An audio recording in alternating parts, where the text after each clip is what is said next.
சுவாமினம் அம்சன்யஸ்த நிஷங்கம். ராமர் கங்கா தீரத்தில் கோதண்ட பாணியாக நிற்கிறார். ஏன் நிற்கிறாருன்னா குகனுக்காக காத்துட்டு நிற்கிறாராம். பொதுவாக பெருமாளுக்காக நம்ம பக்தர்கள்லாம் க்யூவில் காத்துட்டு நிற்கலாம். சில பேர் சொல்லுவாள் ரொம்ப நேரம் க்யூவாக இருக்குது காத்துட்டு இருக்கோமேம்பா. இங்கே பெருமாளுக்கு க்யூவில் காத்துட்டு இருக்கலைன்னா ரயில்வே ஸ்டேஷன் போனால் வண்டி 2 மணி நேரம் லேட்டுன்னுவான். சும்மா அங்கே உட்காந்துருக்கணும் ரயில்வே ஸ்டேஷனில் கொசு கடையில். அதுக்கு நிம்மதியாக பெருமாள் கோவிலில் இல்லை சிவன் கோவிலில் அங்கே சுவாமி நாமத்தை சொல்லிட்டு அங்கே காத்துருந்துன்னா தப்பு ஒன்றும் இல்லை. அதனால் இங்கே பெருமாளுக்காக பக்தன் காத்துன்னு இருக்கலாம். இங்கே ராமர் கதையில் தான் வித்தியாசம். பக்தனுக்காக பெருமாள் காத்துன்னு இருக்கார். அது ஏன் காத்துன்னு இருக்காருன்னா அதுக்கு ஒரு கதை உண்டு. ஒரு சமயம் இந்த குகன் என்ன பண்ணினான், ராமர் காட்டுக்கு வேட்டையாட வரும்போது கூட ஹெல்ப் பண்ணினான். அப்படி ராமரோட பழகி ஃப்ரெண்ட் ஆகிட்டான். ராமர்கிட்ட பிரியம் வந்துடுறதுக்கு என்ன ஒரு அடையாளம்னா நமக்கு ஏதாவது கிடச்சிதுன்னா அவளுக்கும் கொடுக்கணும்னு தோணும். சில சமயம் நமக்கு இங்கே கதைக்கு வர மாமாலாம் என்ன பண்ணுவா, மாமிக்கு சுண்டல் வாங்கிட்டு போவா. மாமி வந்தால் மாமாவுக்கு வாங்கிட்டு போவா. அதாவது மாமா மாமி வந்தாங்கன்னா தாத்தா பாட்டி பேரனுக்கு வாங்கிட்டு போவா. இப்படி நம்ம யாருக்கிட்ட பிரியமாக இருக்கோமோ அவளுக்கும் நமக்கு கிடைச்சதை கொடுக்கணும்னு தோணும். இந்த குகன் காட்டில் நல்ல கொம்பு தேனை பார்த்தான். ஆஹா நல்ல தேன், இது ராமர்கிட்ட கொடுக்கணும்னு அவன்கிட்ட நல்ல பாத்திரம் இல்லை, ஒரு நசுங்கின அலுமினிய பாத்திரத்தில் அந்த கொம்பு தேனை எடுத்து ஒரு வாழை இலையை வச்சு சுற்றி கட்டி மூடி எடுத்துகிட்டு காலம்பரம் ஒரு 10 மணிக்கு வந்துவிட்டான். அப்போ தான் அரண்மனைக்குள்ளே ராமர் போயிருக்கார். ராமரை பார்க்கணுன்னா இவன் பார்த்தா கரட முரடான ஆசாமியாக இருக்கான். ட்ரெஸ்ஸு கூட ஒழுங்காக கட்டிக்கலாம், மரத்தாழையெல்லாம் எடுத்து கட்டிட்டு தலையில் ஒரு குடுமி, அதில் மயில்பிடி வச்சுக்கக்கூடாது, ஒரு காக்கா இருக்கையை சொருகிட்டு ஏதோ காக்கா காட்டில் கிடைக்கக்கூடிய ஏதோ மணிலாம் அதையே வாழையாக போட்டுட்டு ஒரு காட்டானா வந்திருக்கானா. டிப்டாப்பாக ட்ரெஸ்ஸாக இருந்தால் தானே மதிப்பா. ட்ரெஸ்ஸை போட்டால் தான் ஜனங்கள் மதிக்கிறான். அதனால் அவனை பார்த்தோன்னே அவள் என்ன பண்ணினா, என்னப்பான்னு கேட்டா, இல்லை நான் ராமருடைய ஃப்ரெண்டா ராமர் ஃப்ரெண்டு இப்படியா இருப்பான். சரி என்ன வேணும், நான் ராமருக்காக தேன் கொண்டு வந்திருக்கேன், அவர்கிட்ட நான் கொடுக்கணும். இப்போ தான் ஆஃபீஸுக்கு போயிருக்கார், வரத்துக்கு லேட்டாகும், எப்போ வருவாரே தெரியாது. நான் வர வரையும் காத்துட்டுருக்கேன்.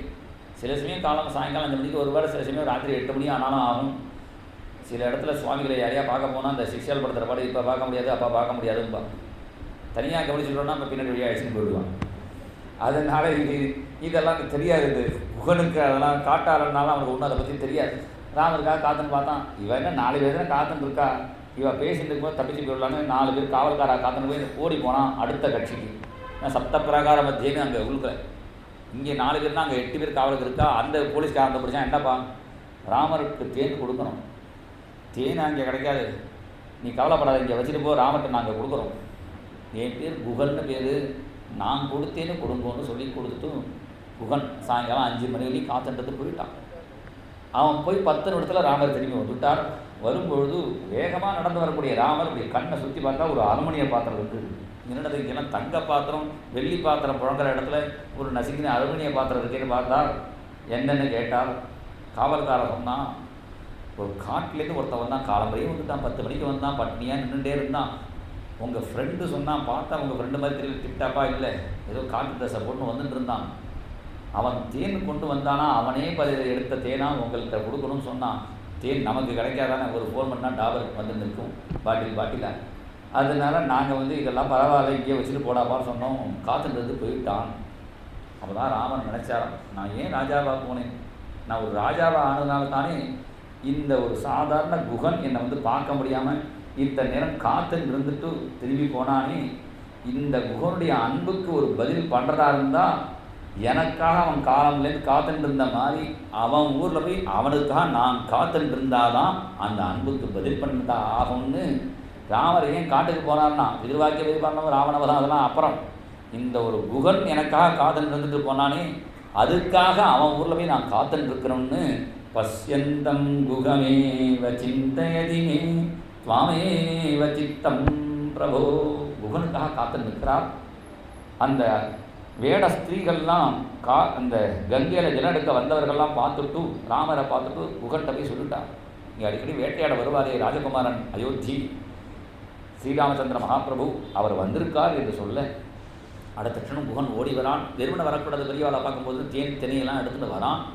இப்படி ஓடி வர குகன் வரதை பார்த்தோன்னே ராமர் சொல்கிறார், லட்சுமணா குகன் வந்துட்டான், வா வா அப்படின்னு கிளம்புறார். லட்சுமணனுக்கே புரியல, ராமர் தானே ராஜா, இவரே ஓடுறார். ராமர் ராஜனா அப்படி கால் மேல் கால் போட்டு உட்காந்துருக்கணும், லட்சுமணன் பக்கத்தில் நிற்பான். குகன் வந்து நமஸ்காரம் பண்ண உடனே ராமர் டைரெக்டாக பேசக்கூடாது. எப்பவுமே ராஜா பேச மாட்டான். லட்சுமணை பார்த்து விசாரிப்பார். லட்சுமண்கிட்ட சொல்லுவான் இதுக்காக வந்திருக்கேன்னு. லட்சுமணன் தான் ராமர்கிட்ட பேசுவான். டைரெக்டாக ராஜா பேச மாட்டான். ராஜ தோரணையில் ராமன் நிற்காம குகனை பார்த்துட்டு இவர் பாட்டு ஓடுறாருன்னு லட்சுமணன் கை கட்டி நிற்கிறான். அதை பார்த்தா ராமர் நீயும் வாடாப்பான்னு அவன் கையை சேர்த்து பிடிச்சிட்டு சக சௌமித்ரினா ராமஹா சமாகச்சத் குகேன சஹா தத்ர ராஜா குகோ நாம ராமஸ்யே ஆத்மசமஸ்ஸகா நிஷாதஜாத்யோ பலவான் ஸ்தபதிச்சேதி விஸ்ருதா சஸ்ருத்வா புருஷம் வியாக்ரம் ராமம் விஷயமாகதம். தத்ர ராஜா, இந்த இடத்துல வால்மீகி சொல்கிறார் தத்ர ராஜா குகோ நாம ராமஸ்ய ஆத்மசமஸ்ஸகா, ராமருக்கு சமமான ஃப்ரெண்டு வந்திருக்கான். ராமருக்கு சமமான ஃப்ரெண்டு ஆயிடுவானா? ராமருக்கு இவருக்கு ஏணி வச்சா எட்டாச்சு. இது திருமங்கையாளர் எடுத்து சொல்கிறார். ஏழை ஏதலன் கீழ்மகன் என்னாது இறங்கின்னு. ராமர் எப்பேற்பட்ட பரம்பரையில் வந்திருக்கார். இவருக்கு காட்டு ஜாதியில் பிறந்திருக்கான். ராமர் பிரம்மாஸ்திரம் போட்டு ராவண சம்ஹாரம் பண்ணுற அளவுக்கு வில்வித்தை படித்தவர். இவன் காட்டில் காக்கா குருவி தான் அடிக்க தெரியும், அதுவே சரியாக அடிக்க தெரியாது. ராமர் பரம்பரை ராஜ்யம். இவன் 5 வருஷம் ஓட்டில் போட்டு ஜெயிப்பான், அதுவே பாதியில் இறக்கி விட்டுடுவா. ராமர் எப்பேற்பட்ட திவ்யமான சுந்தர விக்கிரகம். இவன் சாதாரண ஆள். எது வந்து ராமருக்கு சுயப்பதி. இவன்ட்ட ஏதோ இருக்கிறத வச்சு அட்ஜஸ்ட் பண்ணிட்டு இருக்கான். ராமர் சர்வசாஸ்திர பாரங்கதர். எனக்கு கையெழுத்து கூட ஓட தெரியாது, கை நாட்டு தான் வைப்பான். ஏணி வச்சா கூட எட்டாது. இருந்தாலும் இந்த வால்மீகி தைரியமாக சொல்கிறார் ராமஸ்ய ஆத்மசமஸ்ஸகா. ஏன்னா வால்மீகியும் வேடனும் குகனும் வேடனுக்கு வேடு சப்போர்ட் பண்ணி இந்த வால்மீகி ராமஸ்ய ஆத்மசமஸ்ஸகா ராமருக்கு சமமான ஃப்ரெண்டுன்னு சொன்னாரான்னா இது நீங்கள் இங்கே படித்தா புரியாது. இங்கே வால்மீகி ராமன் முழுக்க படித்தாதான் அது தெரியும். பின்னாடி யுத்த காண்டத்தில் பட்டாபிஷேகத்துக்கு முன்னாடி சர்க்கத்தில் அங்கே ராமர் சொல்கிறார் ஹனுமானை பார்த்து, ஹனுமானே எனக்காக பரதன் காத்துட்டுருப்பான், நான் வரத்துக்கு கொஞ்சம் லேட் ஆகும், பரதன் அக்னியை விழுந்துட போகிறான், நான் வந்துட்டுருக்கேன்னு பரதன்கிட்ட சொல்லுங்கோ. போகிற வழியில் குகன்னு ஒருத்தன் இருப்பான், எனக்கு சமமான ஃப்ரெண்டு அவனையும் பார்த்து சொல்லிட்டு போங்கன்னு மம சமஸ்ஸகா பிராணசமஸ்ஸகான்னு ராமர் பின்னாடி சொல்கிறான். ஏன்னா ராமாயணம் முழுக்க படித்ததான் தெரியும். அங்கே ராமஸ்ய ஆத்மசகான்னு ராமர் சொல்கிறத வச்சுட்டு தான் இங்கே வால்மீகி சொல்கிறார் ராமஸ்ய. குகன் ராமருக்கு சமமான ஃப்ரெண்டாக இல்லாட்ட போனாலும் சமமான ஃப்ரெண்டாக ராமர் ஏற்றுனுட்டார். தயாஸ்தகத்தில் சொல்கிறார் வேதாந்த தேசிகர் நிஷாதானாம் நேதா கபிகுலபதிஹி காபி சபரி அமீஷாம் நிம்னத்வம் விஷகிரி பதேகே உன்னதிமபி ஸ்ரோதிபிகி. அந்த பகவானுடைய தயருக்கு திருப்பதி மலையிலேருந்து கொட்டுறது கீழ்நிலையில் அந்த அருவி கொட்டி தயையாகிய அருவி கொட்டி கீழே இருக்கிற ஒரு பூ என்ன பண்ணுறது, அந்த குளத்தில் அருவி கொட்டா அந்த குளத்து ஜலம் எம்பி வரும்பொழுது அந்த மேலே அந்த பூ வந்துடும். அது மாதிரி இந்த பெருமாளுடைய தயையாகிய அருவி கொட்டி கீழ்நிலையில் இருக்கிற இந்த குகன் மாதிரியாக இருக்கிறவாலும் பிரபூதை ஸ்ரோதோபிகி பிரசவம் அனுகம்பே சமயசி அப்படி சமமாக ஆக்கி எடுத்து அந்த பெருமாளுடைய கருணைங்கிறான். அதில் முக்கியமாக முதல்ல எடுத்து சொல்கிறார் நிஷாதானாம் நேதா கபிகுலபதிஹி காபி சபரி. இந்த குகனையும் அதற்கு சமமாக ராமர் ஏற்றுக்கிறார். அவன் இங்கே தங்கலாம் என்று சொல்கிறான். ராமரை பார்த்து கண்ணீர் வருதாம். சீத குணான்விதை ரவிரலைஹி சம்பிருத்தவத்ரோ பவத். சீதா அசீதங்கிறான். ஒரு கண்ணில் ஜில்லுன்னு கண்ணீர் வருதாம், இன்னொரு கண்ணில் சூடாக கண்ணீர் வருதாம். ஏன்னா துக்கத்தில் கண்ணீர் வந்தால் சூடாக இருக்குமா, ஆனந்தத்தில் கண்ணீர் வந்தால் ஜில்லுன்னு இருக்குமா. ஆனந்த கண்ணீர் பற்றி நமக்கு தெரியாது. துக்கத்தில் இருக்கிற கண்ணீர் இருக்கே அது உப்பாக இருக்கும், ஆனந்த கண்ணீர் இருக்கே அது ஸ்வீட்டாக இருக்குமா. நான் டேஸ்ட்டு பார்த்ததில்லை. அது துக்க கண்ணீர் இப்படி வரும், ஆனந்த கண்ணீர் இந்த ஓரமாக வரும். அதனால் ஒரு பக்கத்தில் சீதமாகவும் ராமர் காட்டுக்கு வந்துட்டாருங்கிற துக்கத்தில், அந்த ராமரை பார்த்தோமேங்கிற ஆனந்தத்தில் ஆனந்த கண்ணீருமாக சீத குணான்விதை ரவிகளை சம்பிருத்தவத்ரோ பவது. ஏழை ஏதலன் கீழ்மகன் என்னாது இறங்கி மற்றும் அவர்க்கு இன்னருள் சுரந்து மாழைமான் மடநோக்கி உன் தோழி உம்பி எம்பி என்றொழிந்தில்லை உகந்த தோழன் நீ எனக்கு இங்கொழி என்ற சொற்கள் வந்து அடியனேன் மனத்திருந்திட ஆழிவண்ணானின் அடியினை அடைந்தேன் அணிபொருள் திருவரங்கத்தம்மானே. திருமங்கேழ்வார் இந்த குகசக்கியத்தை எடுத்து அழகாக சொல்கிறார். இந்த குகனை ஏழை ஏதலன் கீழ்மகன் எதுவுமே பார்க்காம என்னாது இறங்கி மற்றும் அவருக்கு என் அருள் சுரந்து, எப்படி மாடு சுரக்குமோ பாலை கண்டுகுட்டிக்கு, அது மாதிரி அருள் சுரந்து, அருள் எப்படி சுரந்தாருங்கிறத மேலே சொல்கிறார். சீதையை அறிமுகப்படுத்தணும் குகனுக்கு, ஃப்ரெண்டுக்கு தன்னுடைய பத்னியை அறிமுகப்படுத்தணுமே. எப்படி அறிமுகப்படுத்துவா? ஜனகராஜனுடைய குமாரி, ஜனகராஜ குமாரினாலே புரிஞ்சிப்பான், அல்லது தசரதனுடைய நாட்டு பொண்ணு சொன்னால் புரிஞ்சிப்பான், அல்லது லக்ஷ்மனுடைய மன்னி அப்படி சொன்னால் புரிஞ்சிக்கலாம், அல்லது இப்போல்லாம் சொல்கிறேன் என் ஒய்ஃப் சார் அப்படி சொல்லுவார், அது மாதிரி என்னோடய ஒய்ஃபு அப்படி கூட சொல்லலையா ராமர். இப்படி அழகாக ராமர் பேசுகிறார் பாருங்க. மாழைமான் மட நோக்கி உன் தோழி அப்படிங்கிறார். குகனை பார்த்து இந்த சீதை இருக்காள், ராமர் பக்கத்தில் ஒரு பொண்ணு இருந்தால் அது சீதையாக தான் இருக்கும். அது கிருஷ்ணனாக இருந்தால் சந்தேகப்படணும். 2 3 ஏகப்பட்ட பொண்ணாக இருப்பா, அது யார் சந்திராவா லலிதாவா விசாகாவான்னா அது கிருஷ்ணன் பக்கத்தில் என்ன பல பொண்ணு இருப்பா, எந்த பொண்ணுன்னு கேட்கணும், சந்தேகம் வரும். ராமர் பக்கத்தில் ஒரு பொண்ணுன்னு இருந்தான்னா அது சீதையாக தான் இருக்கணும். அதனால ராமர் பக்கத்தில் எப்போ ஒரு பொண்ணு இருக்கிறாலோ அது ராம பற்றி தான் தெரிஞ்சுக்க வேண்டாமோ. இப்படி சொல்லாமல் ராமர் எப்படி அறிமுகப்படுத்துகிறார்? உன் தோழி அப்படிங்கிறார். உன் தோழினா என்ன அர்த்தம்னா, அதுவும் வெறும்னு சொல்ல, மாழைமான் மட நோக்கி, மான் மாதிரி மருளை விழிக்கக்கூடிய அந்த சீதைய கடாட்சத்தையும், ஏன்னா அந்த லட்சுமி கடாட்சம் குகனுக்கு வேணும்னு ராமர் ஆசைப்படுறார். சீதையை பார்க்கணும், சீதை கடாட்சம் பண்ணணுமேனு மான் மாதிரி பார்க்கக்கூடிய இந்த சீதை இருக்காரே உன் தோழிப்பா, உன் தோழி. அப்புறம் லக்ஷ்மணன் பக்கத்தில் இருக்கானே, அந்த லக்ஷ்மணனை பார்த்து இந்த லக்ஷ்மணன் இருக்கானே உம்பி, உன் தம்பிப்பா, உன் தம்பியான லக்ஷ்மணன் என் தம்பி, உம்பி எம்பி என்றொழிந்தில்லை. உண்மையிலே ராமருக்கு அடுத்து பிறந்தது லக்ஷ்மணனே இல்லை. ராமருக்கு அடுத்து யார் பிறந்தா தெரியுமோ? பரதன் தான் பிறந்தான், அப்புறம் தான் லக்ஷ்மணன் பிறந்தான்.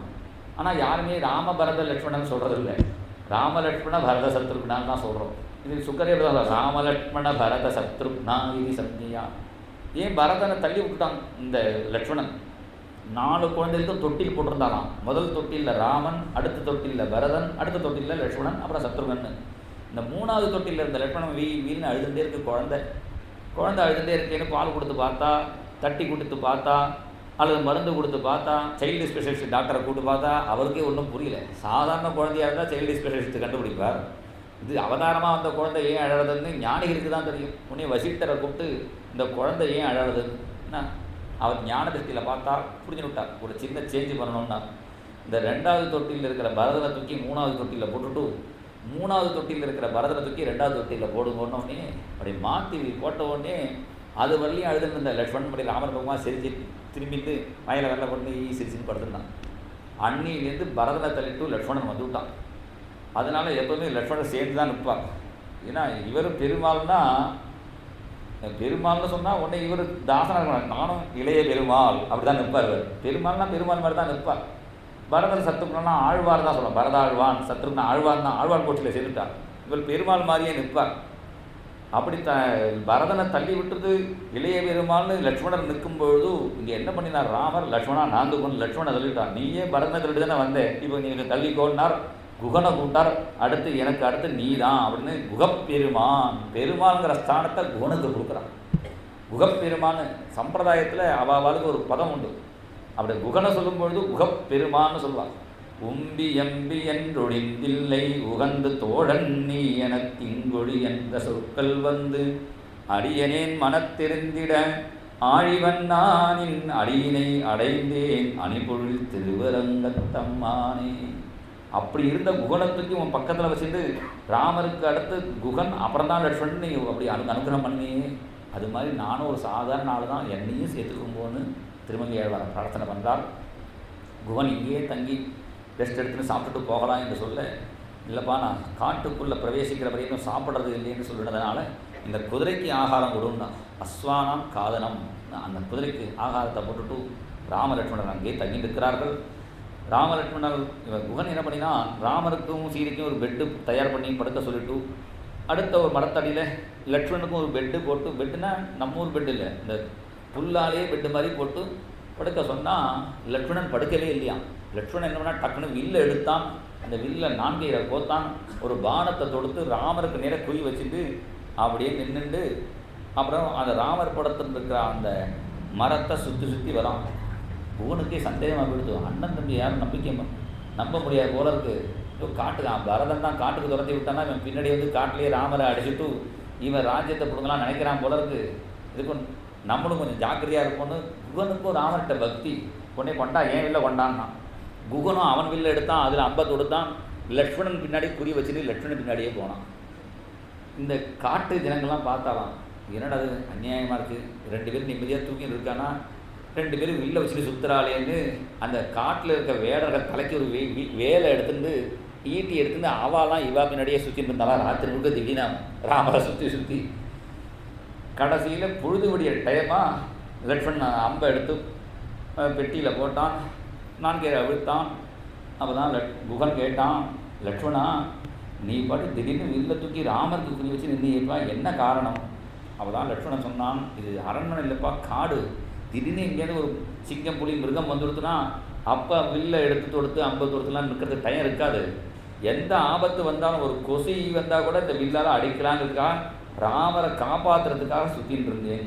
இதை முன்னாடியே சொல்லக்கூடாதோ, நீ ராமர் அடிக்க போறேன்னு ஒன்று அடிக்கிறதுக்கு உன் பின்னாடி நான் சுற்றினேன்.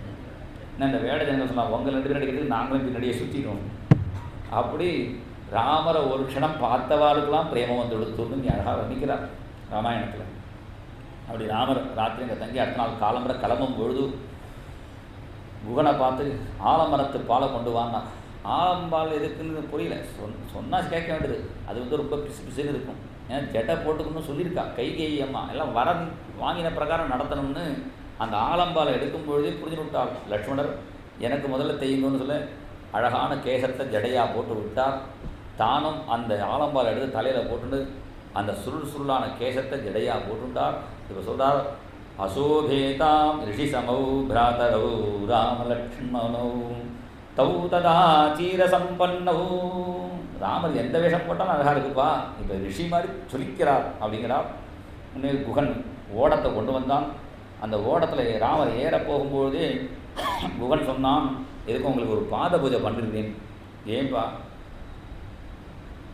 உங்கள் கால் தூசியில் ஒரு சக்தி இருக்கான். மானுஷீகரண சூர்ணமஸ்திதே பாதயோரிதி கதா பிரதீயசி. உங்கள் கால் தூசிப்பட்டு ஒரு கல் பொண்ணா போய் எடுத்துன்னு நான் கதை கேட்டிருக்கேன். நாத தாரு திருஷதையோ கோபிதா. கல்லும் கட்டைக்கும் பெரிய வித்தியாசம் இல்லை. நானே இந்த ஓடத்தை வச்சு குழைச்சிட்டு இருக்கேன். நீங்கள் கால் பட்டு உங்கள் பாதை தூளிப்பட்டு இந்த என்னுடைய ஓடமும் கட்டையும் பொண்ணா போய் எடுத்துனா அப்புறம் நான் என்ன பண்ணுறது? நான் ஜீவிக்க வேண்டாமா? எனக்கு ஓடம் வேணும். ஏற்கனவே ஒருத்தி வச்சு கஷ்டப்பட்டுருக்கேன், 2 பொண்ணு ஆகிடும், அது சரியாக வராது. அதனால் உங்கள் காரை அலம்பிட்டு அப்புறம் வண்டியில் ஏற்றிக்கிறேன் சொல்கிறேன். வந்த விஷயம் என்னென்னு புரிஞ்சுக்கிட்டார். அவனுக்கு பாத பூஜை பண்ணணும்னு ஆசை.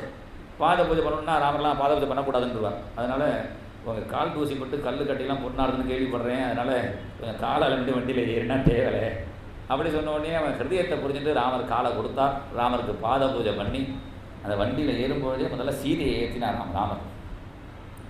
ஏன்னா ராமாயணத்துலேருந்து பல விஷயங்கள் நம்ம தெரிஞ்சுக்கிறோம். நம்ம குடும்பத்தோட டூர் போகிறோன்னா என்ன பண்ணணும்னா முதல்ல மாமியை வண்டியில் ஏற்றணும். ஒரு பையன் என்ன பண்ணான், கல்யாணம் ஆகிட்டு ஹனிமூன் போகலான்னு ஸ்டேஷனில் ஆத்துக்காரியோடு நிற்கிறான். அந்த ஸ்டேஷனில் 1 நிமிஷம் 2 நிமிஷம் தான் வண்டி நிற்கும். இவ்வளோ லக்கேஜ் நிறைய வச்சுட்டு இருக்கா. நிறைய கூட்டமாக இருக்கும் இந்த ஸ்டேஷனில், நிறைய பேர் ஏறுவா.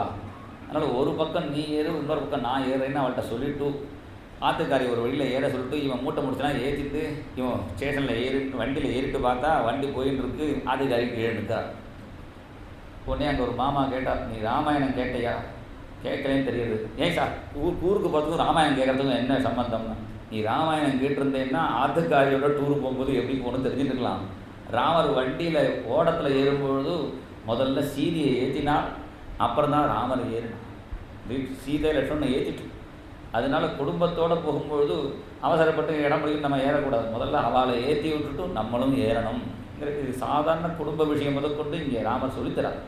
அந்த வண்டியில் ஏறினார். அந்த ஓடத்தில் ஏறினவுடனே ஓடத்தில் ஓடப்பாட பாடினே குகன் வண்டி ஓட்டுறான்.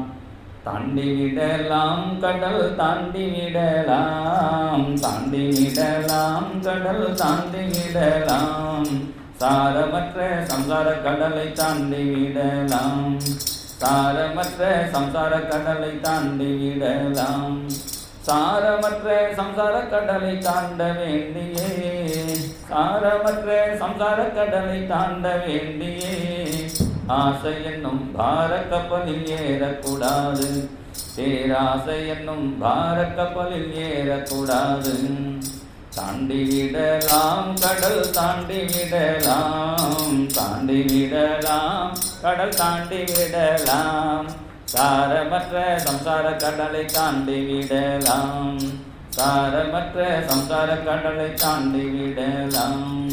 ராமன் நல்ல ஓடக்காரன் ஓடி பிடியுங்கள், ராமன் நல்ல ஓடக்காரன் ஓடி பிடியுங்கள், கண்ணன் நல்ல கப்பல்காரன் கண்டுபிடியுங்கள், கள்ள கண்ணன் நல்ல கப்பல்காரன் கண்டுபிடியுங்கள், பாண்டுரங்கன் படகுக்காரன் பார்த்து பிடியுங்கள், பாண்டுரங்கன் படகுக்காரன் பார்த்து பிடியுங்கள், அவன் பேரை சொன்னால் போதும் காசு கேட்கவே மாட்டான், அவன் பேரை சொன்னால் போதும் காசு கேட்கவே மாட்டான். தாண்டி விடலாம் கடல் தாண்டி விடலாம், சாரமற்ற சம்சார கடலை தாண்டி விடலாம், ராமா ராமா என்று சொல்லி தாண்டி விடலாம், கிருஷ்ணா கிருஷ்ணா என்று சொல்லி தாண்டி விடலாம், விட்டல விட்டல என்று சொல்லி தாண்டி விடலாம், அவன் பெயரை சொன்னால் போதும் காசு கேட்கவே மாட்டான். இது ஓடத்துக்கு சில பாட்டெல்லாம் இருக்கு. இந்த ஓட பாட்டெல்லாம் பாடிந்து சீதாதேவியும் பாடலாம். ஏன்னா கங்கையை தாண்டி கொடுத்தனால கங்கையை பிரார்த்தனை பண்ணால் ஜெய ஜெய கங்கே ஜெய ஜெய கங்கே ஜன ஜகதகாரிணி ஜெய ஜெய கங்கே ஜெய ஜெய கங்கே ஜெய ஜெய கங்கே ஜனமனகாரிணி ஜெய ஜெய கங்கே. கங்கையெல்லாம் பாடிந்து அந்த ஓடத்தை தாண்டி இந்த நதியை தாண்டி கங்கையை தாண்டி அக்கறையில் கொண்டு விட்டான் குகன். கொண்டு விட்டோடனே ராமர் சந்தோஷத்துக்கு என்ன பைசா ஏதாவது கொடுக்க முடியாது, கையில் ஒன்றும் கொண்டு வரல, இல்லை ஒரு மோதிரத்தை மாத்திரம் கழட்டி கொடுத்தாரு குகாண்டா வச்சுக்கோன்னு. இன்னைக்கு குகன் சொன்னான், ஒரே தொழில் பண்ணுறவா பரஸ்பரம் காசு வாங்கிக்க கூடாதுப்பா ராமா அப்படின்னா. ஏன்னா இப்போ ஒரு வக்கீல் இன்னொரு வக்கீலுக்கு வாதாடுறா வச்சுக்கோ, அதுக்கு ஃபீஸ் கேட்க மாட்டார். இந்த வக்கீலுக்கு அவர் வாதாடுவார், அவருக்கு ப்ராப்ளம் போது இந்த வக்கீல் வாதாடுவார். அதாவது ஒரே டாக்டர் பரஸ்பரம் ஆப்ரேஷன் பண்ணும்போது காசு கேட்க மாட்டான். இந்த ஏன்னா அவளுக்கே ஆப்ரேஷன் பண்ணிக்க முடியாது அனஸ்தீசியா கொடுத்த பிறகு, இல்லை இந்த டாக்டர் அவருக்கு ஆப்ரேஷன் பண்ணுவார், அந்த டாக்டருக்கு ப்ராப்ளம் வந்தால் இந்த டாக்டர் ஆப்ரேஷன் பண்ணுவார், காசு வாங்குறது இல்லை.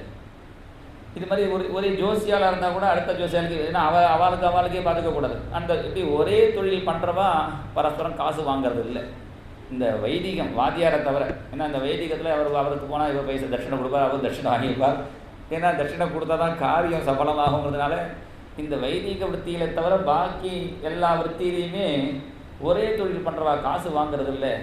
அதனால் ராமா நீயும் நானும் ஒரே தொழில் தானே பண்ணுறோம். நான் குகன் ராமருக்கே ஒன்றும் புரியல, நானும் நீ என்ன தொழில் பண்ணுறோம், நான் இந்த கங்கையை தாண்டி அக்கறையில் கொண்டு விடுறேன், நீங்கள் சம்சார சாகரத்தை தாண்டி அக்கறையில் வைகுண்டத்தில் கொண்டு விடுறேன், அதனால் நான் இங்கே கங்கையில் உங்களை தாண்டி விட்ட மாதிரி என்னை சம்சார சாகரத்தை தாண்டி அங்கே கொண்டு விட்டா போகிறோம் என்று குகன் சொல்ல, பகவான்னு தெரிஞ்சுட்டும் பேசணும்னு புரிஞ்சுட்டு ராமர் சந்தோஷப்பட்டார், ஆலிங்கனம் பண்ணிட்டார்.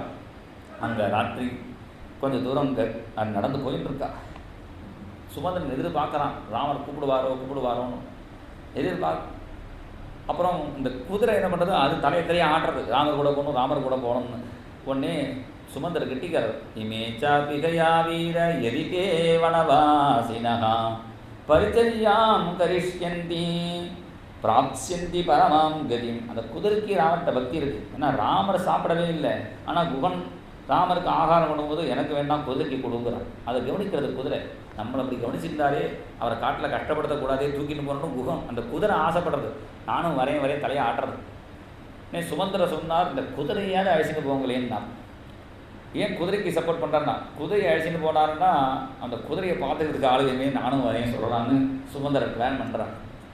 ராமர் சொன்னார், இத்தனை நேரம் என்னை தூக்கிட்டு வந்ததுக்கு அதுக்கு சத்கதி கிடச்சிருப்பா, நீ திரும்பி போ. ஏன்னா கைக்கு நீ திரும்பி போனால் தான் நான் காட்டுக்கு போகிறேன்னு அவளுக்கு ஒரு ப்ரூஃப், இல்லாட்டா எங்கே இருக்கானோ ராமர் இங்கேயே ஓரமாக எங்கள் பக்கத்து கிராமத்தில் இருக்கானோ நினச்சிப்பா. நீ காட்டில் கொண்டு விட்டேன்னு நீ போனால் தான் ஒரு சௌரியமாக இருக்கும். அப்போ கூட சுமந்திர சொன்னார், கசாப்பு கடையிலேருந்து தப்பிச்சு வந்த ஒரு ஆடை திருப்பி பிடிச்சி கசாப்பு கடையிலே கொண்டு விட்டால் எப்படியோ அது மாதிரி கைகேயிக்கிட்டேருந்து தப்பிச்சு வந்த என்ன திருப்பி கைகேயிக்கிட்டே அனுப்புகிறீங்களே இந்த சுமந்திர சொல்ல. கைகேயியை தப்பாக பேசினா ராமர் ஒத்துக்க மாட்டார். இப்போ சொன்னார், ஆமாம் அதனால தான் சொல்கிறேன், நீ போனால் கொஞ்சம் பயந்துட்டு இருப்பா, அதுக்காகவாது போனது சுமந்திர எடுத்துட்டு ராமர் பாட்டு கிளம்பி போகிறார். அங்கே போன கொஞ்சம் ராத்திரி முழுக்க ராமர் அழறார். எல்லாத்தையும் விட்டுட்டு வந்துட்டோம், எங்கள் அம்மா என்ன கஷ்டப்படுறாளோ என்னெல்லாம் நினச்சிருந்து. அடுத்த நாள் காலம்பரம் லட்சுமணன் தூங்கிட்டானான். கொஞ்சம் லட்சுமணனுடைய வில்ல தலையை வச்சுட்டே தூங்கிட்டேன். அன்னைக்கு எல்லாரையும் விட்டுட்டு ராமர் போனாலே இன்றைக்கி லட்சுமணியை விட்டுட்டு போகலை. லட்சுமணா எழுந்திருப்பா, குயில் கூவுறதுவார், பட்சிகள்லாம் கூவுறதுவார். அப்படி கிராமத்தில் இருந்தால் தான் அந்த பட்சிகள் கூவி நம்ம எழுந்துக்க முடியும். இந்த டவுனில் என்ன கூவுறது நம்மளே அழகாக வச்சுக்க வேண்டியதான், பட்சி மாதிரி ஏதாவது. கிராமத்தில் இருந்தால் அந்த மயில் குயில் அதெல்லாம் அழகாக காலம்பரை எழுந்து அது கூவும். அதுவே நமக்கு தனியாக அலாரமே அவசியம் இல்லை, அப்படி எழுப்பி விடுறது. அப்படி ராமர் வல்கு வியாகரதாம் ஸ்வனம் அப்படிங்கிறார். அது கூவுற சத்தம் கேட்குறதா எழுந்துக்கோன்னு லட்சுமணனை எழுப்ப. அவதான் லட்சுமணன் தீர்மானம் பண்ணினானாம், ஜகோ நித்ராஞ்ச தந்திரீஞ்ச, இனிமேல் தூங்கவும் கூடாது சாப்பிடவும் கூடாது. ஏன்னா உள்ளுக்குள்ளே போனால் தான் அப்புறம் அவுட்டு, அதுக்கப்புறம் அது தூக்கம் எல்லாம் அந்த ஆகாரத்தினால இருக்குது. அதுலேருந்து சாப்பாட்டையும் விட்டுட்டானாம், தூக்கத்தையும் விட்டுட்டான்னு சொல்கிறார் வால்மீகி. இது எப்போ தெரியுதுன்னா பின்னாடி உள்ள விஷயம் இப்பயே சொல்லிடுறேன். இந்திரஜித்தை வதம் பண்ணினார் லக்ஷ்மணன். வதம் பண்ணின உடனே அப்போ தான் ஒரு விஷயத்தை சொன்னான். யார்? விபீஷணன். 12 வருடம் சாப்பிடாம தூங்காமல் யார் இருந்தாலோ அவள் தான் என்னை வதம் பண்ண முடியும்னு இந்திரஜித்து வரம் வாங்கியிருக்கான். இதுலேருந்தே நீங்கள் தெரிஞ்சுக்கும்போ லக்ஷ்மணன் 12 வருடம் சாப்பிடலை தூங்கலேன்னு. ராமருக்கே ஆச்சரியமாக இருந்தது. ஏண்டாப்பா சாப்பிடலையான்னு. நான் காலம்பரை பழங்கள்லாம் பரிசு வந்து கொடுப்பேன், நீங்களும் மண்ணியும் சாப்பிட்டு எனக்கு பிரசாதம் கிடைக்கும்னு நினச்சிப்பேன். ராமர் சாப்பிட்டு சீதைக்கு கொடுப்பான். சீதை சாப்பிட்டுட்டோம்னா அங்கே வேட ஸ்திரீகள்லாம் 10 தேய்க்க வருவாள், அவளுக்கு கொடுத்துருவா. பிரசாதம் கிடைக்கணும் என்ன கிடைக்கல அவள் சாப்பிட்றா, எனக்கு ஒன்று இருக்காது சரின்னு விட்டுடுவேன். ராத்திரி முழுக்க காவல் காத்துன்னு இருப்பேன். இப்படி சொல்லிட்டு இருக்கும்போது ராமர் கொஞ்சம் யோசிச்சா, அன்னைக்கு சபரி பாட்டியாட்டுக்கு போகும்போது எனக்கும் பழம் கொடுத்தா உனக்கும் பழம் கொடுத்தாலே அதை என்ன பண்ணினேன்னு கேட்டார். அப்போ தான் லட்சுமணனுக்கும் ஞாபகம், ஆமாம் அன்றைக்கி கொடுத்த பழத்தை பின்னாடி அம்பரா தோணிலே அந்த அம்பு பெட்டிலேயே போட்டேன், அப்புறமா உங்களுக்கு கொடுக்கலாம்னு. அப்புறம் திருப்பி எடுத்து பார்த்தா அது காஞ்சி கடலை தான், அந்த இறந்த பழம் அதெல்லாம். அவள் தான் ராமர் லட்சுமணனை கட்டினார். எனக்காக இப்படி 12 வருடம் தூக்கமும் சாப்பாட்டையும் ஜெயிச்சு இப்படி ஜெயிப்பான்னு. அந்த தூக்கத்தை சாப்பாட்டை ஜெயிக்கிறது ரொம்ப அவ்வளோ ஈஸி இல்லை. அது இந்த பக்தியினால் அதையும் ஜெயிச்சுடலாம் வந்து லட்சுமணன் காட்டினாங்கிறதுக்கு இந்த ஒரு வார்த்தை இங்கே இருக்குது. ஜகோ நித்ராஞ்ச தந்திரீஞ்ச. அன்றைக்கி ராமர் எழுப்பின பிறகு நீ தூங்கக்கூடாதுன்னு தீர்மானம் பண்ணிட்டான். ராமர் கூடவே கிளம்பி பரத்வாஜ ஆசிரமங்கிறது இன்றைக்கி பிரயாகராஜ்னு இருக்குது, அதுதான் பரத்வாஜ ஆசிரமம். அங்கே ஒரு நாள் தங்கி அங்கேருந்து பரத்வாஜர்கிட்ட கேட்குறார், நானும் சீதையும் தனியாக இருக்கிறதுக்கு ஒரு நல்ல இடத்த சொல்லுங்கோ என்று சொல்ல. சித்திரக்கூட்டம்னு ஒரு இடம் இருக்குப்பா, அந்த சித்திரக்கூட்டம் மலையை பார்த்தாலே போதும், பாவம் பண்ணவே தோணாது. யாவதா சித்திரக்கூடஸ்ய நரசிருங்கான்யவேட்சதே ந பாப்பே குருதே மனஹா. அந்த மலையை பார்த்தாலே ஒருத்தனுக்கு பாவம் பண்ணணும்னு தோணாதுங்க. இன்றைக்கும் அப்படி இருக்குது. சித்திரக்கூடம்ன்றது அவ்வளோ ஆச்சரியமாக இருக்குது. ஒரு காடுக்கு காடாக இருக்குது, கிராமத்துக்கு கிராமமாக இருக்குது, கொஞ்சம் வெளியில் வந்தால் நகரத்துக்கு நகரமாக இருக்குது. இப்போ ஆச்சரியமான ஊர். அந்த சித்திரக்கூடம் வரலையும் உத்தரப்பிரதேசம், அப்புறம் அன்னடமான அது மத்திய பிரதேசத்தில் இருக்குது. ஒரு சித்திரக்கூடத்தில் இந்த மந்தாகினி நதிக்கு இப்புறம் மத்திய பிரதேசம், இந்த உத்தரப்பிரதேசம், அந்த பக்கம் மத்திய பிரதேசம்னு ஒரு நதியினுடைய அக்கறையில் இக்கரையில் அந்த தேசம் மாறுறது. இந்த திருவாரூர்னு இருக்குது, திருவாரூர் திருநள்ளார்னு ஊர். அந்த திருநள்ளார் ஊரெலாம் புதுச்சேரியை சேர்ந்தது. அதில் அக்ரஹாரம் 2 வரி இருக்கும். ஒரு அக்ரஹாரம் இந்த பக்கம் இருக்கிறது தமிழ்நாடை சேர்ந்தது, அந்த அக்ரஹாரம் புதுச்சேரியை சேர்ந்தது. சில பேர் என்ன பண்ணுவான், தப்பு பண்ணிட்டு தமிழ்நாட்டில் தப்பு பண்ணிட்டு என்ன பண்ணுவான், போலீஸ்காரன் வராங்கும் போது பயப்படாமல் எத்தனை பார்க்க போட்டுருவான். போலீஸ்காரன் வந்துவிட்டான், அவன் வரும்பொழுது ஜீப்லேருந்து இறங்கலாம் அந்த எய்த்து தேர்வில் போய் உட்காந்துருவான். ஏன்னா அந்த அடுத்த ஸ்டேட்டாக போனாலும் இவன் போய் பிடிக்க முடியாது, அந்த போலீஸ் தான் வரணும். அது மாதிரி ஒரு இதில் அப்படி ஸ்டேட்டு மாறிடும். அது மாதிரி இங்கே ஒரு நதியில் அப்புறம் மாறிடுச்சு. ஆனால் சித்திரக்கூடம் மத்திய பிரதேசத்திற்கு சொன்னால் கூட என்ன அர்த்தம்னா, மத்திய பிரதேசங்கிறது நம்முடைய ஹிருதயம், நம்ம ஹிருதயமாகிய சித்திரக்கூடத்தில் ராமர் இருக்காருன்னு அர்த்தம். அந்த சித்திரக்கூடத்தில் வந்து அழகான சுரம்யமாசாத்யது சித்திரக்கூட்டம் நதீஞ்சதாம் மால்யவதீம் சுதீர்த்தாம் நனந்தராமோ மிருகபட்சிஜுஷ்டாம் ஜகௌச்ச துக்கம் புரவிப்ரவாசாத் சுரம்யமாசாத்யது சித்திரக்கூட்டம். சித்திரக்கூட்டம் மணிக்கூட்ட கூட்டம். சித்திரக்கூடத்தை பற்றி சித்திரக்கூடத்துடைய க்ஷேத்திர மகாத்மியம்னு எல்லா க்ஷேத்திர மகாத்மியம் முனிவர்கள் தான் சொல்லுவார். ஆனால் இந்த இடத்துல ராமாயணத்தில் நீங்கள் வால்மீகி ராமாயணத்தில் பார்த்தா வால்மீகி ராமாயணத்தில் சித்திரகூடத்துடைய மகாத்மியத்தையும் அந்த மந்தாகினி மகாத்மியத்தையும் ராமரே சொல்கிறார். ராமர் வாயாலேயே சொல்லக்கூடிய ஒரு மகிமை அந்த சித்திரகூடம் அந்த க்ஷேத்திரத்துக்கு சொல்லப்படுறது. அங்கே போன பிறகு ராமர் ஊரை விட்டுட்டு வந்துட்டோமே, அம்மா அப்பாவை விட்டுட்டு வந்துட்டோமே, பந்துக்களை விட்டுட்டு வந்துட்டோமேன்னு எல்லா துக்கத்தையும் மறந்துவிட்டா அப்படிங்கிறார். நடந்த ராமோ மிருகபட்சி துஷ்டாம் ஜகவுச்ச துக்கம் புற விப்ரவாசாது. பட்டத்திரியும் நாராயண பட்டத்தை சொல்கிறார், சுகம் விவசா அயோத்தியில் இருக்கும்போது சுகமாக தான் இருந்தாராம், சித்திரக்கூடத்துக்கு வரும்போது அதிசுகம் அவசா சித்திரக்கூட்டே கிரீந்திரே. அதிசுகம் அவசா அதிசுகமாக வசித்தா சித்திரக்கூடத்தில். ஏன்னா நகரத்தில் டர்ன்னு காரு சத்தம் மூணு சத்தம் இந்த ரொம்ப பொல்யூஷனில் இருந்துட்டு சில பேர் இந்த கிராமத்தில் இந்த காடு மாதிரி இருக்கிற ஒரு கிராமத்தில் இருந்தனா அவாடி நிம்மதியாக இருக்குன்னு நினச்சி பார்ப்பாருங்கோ. அது மாதிரி ராமர் இங்கே நிம்மதியாக இருந்தார். அது எப்போ தெரியும்னா சில பேருக்கு சரியா அங்கே போனால் கஷ்டமாக இருக்கும், சொக்கி வருதுலையே அது வருதுலையே நினச்சிப்பான். ஒரு ஆச்சாரமாக இருக்கிறவாளுக்கு இந்த மாதிரி கிராம பிரதேசத்தில் இருந்தால் ஆஹா நிம்மதியாக இருக்குதுன்னு நினச்சிப்பான். அது மாதிரி தான் இருக்குங்கிறதுனால தான் நிறைய பேர் இங்கே நானே அங்கெல்லாம் வந்துடுறா பாருங்க. எல்லோரும் அதை விட்டுட்டு இங்கே அவள் இருக்கிற வீட்டை விட்டுட்டு இங்கே கோயம்புத்தூரில் இருந்தால் இந்த பக்கம் தமிழ்நாடு மழையும் கிடைக்கும், அந்த பக்கம் கேரளா மழையும் வரும். நல்ல செட்டில் ஆகிறதுக்கு நல்ல சௌகரியமான ஊடும் இந்த கோயம்புத்தூர் தான். அதனால் நிறைய பேர் இங்கே விருத்தாசிரமம் தான் இங்கே தான் நிறைய இருக்குது. அப்போ என்னடா இங்கே ஒரு நிம்மதியாக இருக்குங்கிறதுக்கு தானே எல்லோரும் வந்துடுறா. அது மாதிரி ராமரும் இந்த சித்திரக்கூடத்தில் வந்து நிம்மதியாக இருந்தார்னு இதோட இன்றைக்கி நிறுத்திப்போம். மேலே நாளைக்கு பரத பக்தியும் பாதுகா பட்டாபிஷேகம். जानकीकान्तस्मरणं जय जय राम राम। जय बोल सद्गुरु महाराज की जय। जय बोल आंजनेय स्वामी की जय। जय जय राम कथे विमले जय जय राम कथे। जय जय जय सीता राम स्वरूपिणी जय जय राम कथे विमले जय जय राम कथे। त्यक्त्वा मोक्षमपि वीरो कपीश्वरो बलवान् त्वामिह पीत्वा नृत्यति धीरो रामभक्त हनुमान् विमले जय जय राम कथे। जय बोलो रामायण भगवान की जय। जय बोल सद्गुरु महाराज की जय। जय बोल आंजनेय स्वामी की जय। जय श्री राम।